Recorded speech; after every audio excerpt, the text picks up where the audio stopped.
So let's talk about the big picture because it's all gonna come down to that. When we get to January, we got 4 spots. The ACC's out. You can take them out. We have 4 spots. The SEC champ will be there. The Big Ten champ will be there. Out west, out here, it rides on Oregon. Do they run the table or do they not run the table? Then are we talking about the SEC runner-up is really automatic? Is that where we're at? And I did skip over the Big 12. I did not forget them. Oklahoma is that fighter right now. They're the dude in the bar that's kind of caught some guys. They've closed their eyes and windmilled, knocked the guy out. Oh, good, he went down. Like I feel like they are one real overhand right from going to sleep themselves. Whether you factor in Oklahoma, Oregon, or the Big Ten champ, is the SEC runner-up an automatic in the field of 4? Are they an automatic right now, the SEC runner-up? Man, hey, look, if they're interested in the best 4 teams in America, you know what I mean? If it's legitimately about the best 4 teams in America, then yeah, I mean there ain't no doubt about it. And now if that guy, depending on how it falls, if the loser of the SEC championship is not if that gives them 2 losses and 2 losses is too many, then there might be another one out of the East that's only got 1 loss, or another one out of the West that's only got 1 loss.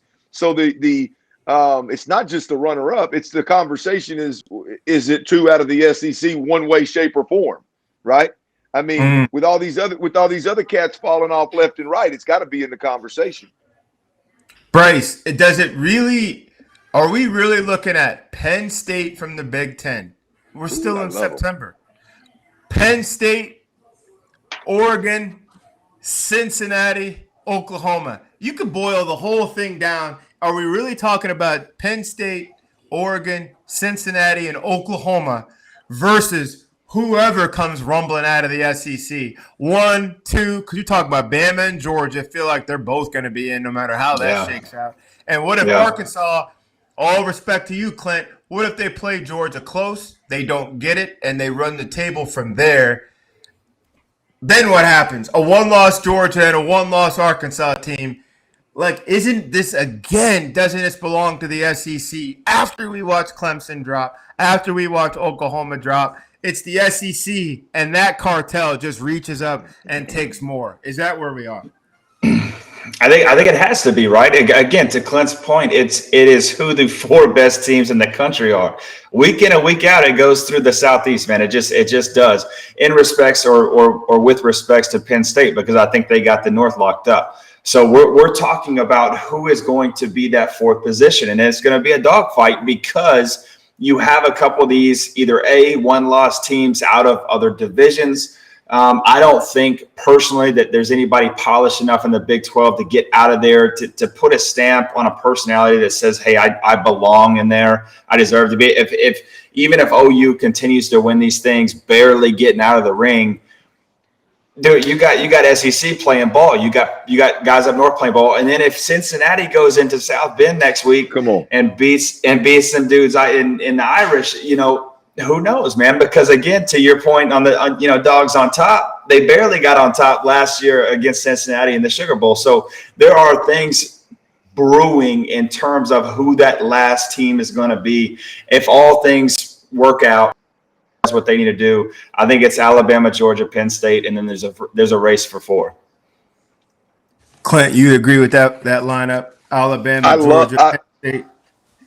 I don't know that I necessarily love the 2 out of the SEC, just because as much as I think it's the right thing to do, I think they'll bend over every which way except forward to get only one SEC team in there, if you know what I mean. Like they're going to do everything they can to keep that from happening. They may not be able to stop it, but I love Bryce. I love Penn State. That game they played against Auburn, man. I don't care what Auburn does from here on out.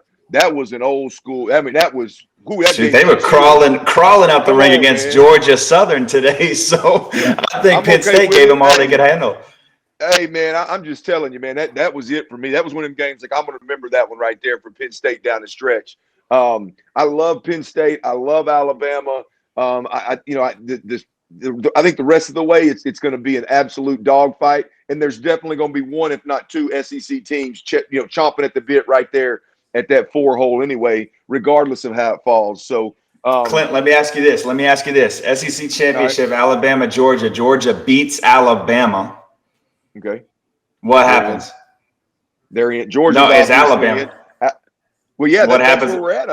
Right. That's where we're at. I mean, you got it. You can't tell me Alabama. Well, I mean, let me back up a little bit. I think Bill O'Brien at Alabama is I think he's going to be a problem at Alabama versus the big boys, which we already saw the offense stumble versus Florida. But that's a different conversation. I know we're having that right now. So I don't know if they lose one game and they've been vulnerable all year long after almost getting beat by Florida, and it's not the typical like just super dominant Alabama throughout the whole year except for the SEC championship game.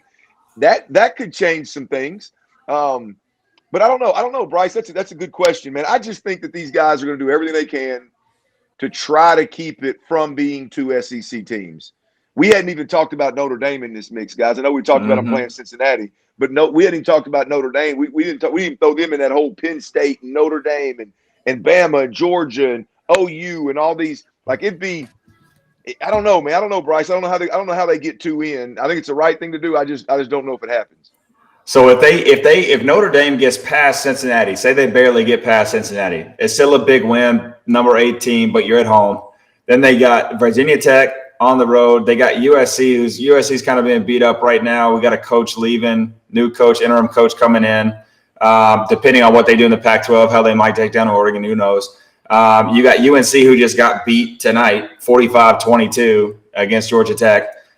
So they're out. And then you got Navy, Virginia, Georgia Tech, who just beat North Carolina, I guess, and then Stanford. So again, is it polished enough? I mean, is there wax? Is there enough shine on the car for, because I think in terms too, memory and history repeats itself. I mean, I think people remember Notre Dame being all world, getting the brakes beat off of them by Clemson a couple years ago in the playoff down here in Dallas. So it's one of those things but to your point, it's a brand. It's a national brand. There's tickets. There's money. You hate it. You hate to see it because I think that it is the 4 best teams need to be there. Hey, Bryce, they run that schedule. I don't care. I like the Clay Heltons out at USC, and so if Notre Dame beats USC in that room behind them closed doors, they're going to be talking about, boy, I can't believe Notre Dame ran this table with USC on the schedule. Yeah, they're going to act. It's USC. It's USC. They're going to talk about it. They're going to do everything they can to get them boys in. You better believe it. And SC is a big brand. And if they beat SC, nobody's going to be talking about, well, the coach. Nah, man. They beat the big boys on the West Coast. They beat USC. They beat North Carolina. Remember when North Carolina was supposed to be a sleeper coming out when the season started? They had a Heisman Trophy. Well, they beat them boys. I mean, that if they run the table, Bryce, on this schedule, Notre Dame's in that joker. You believe that?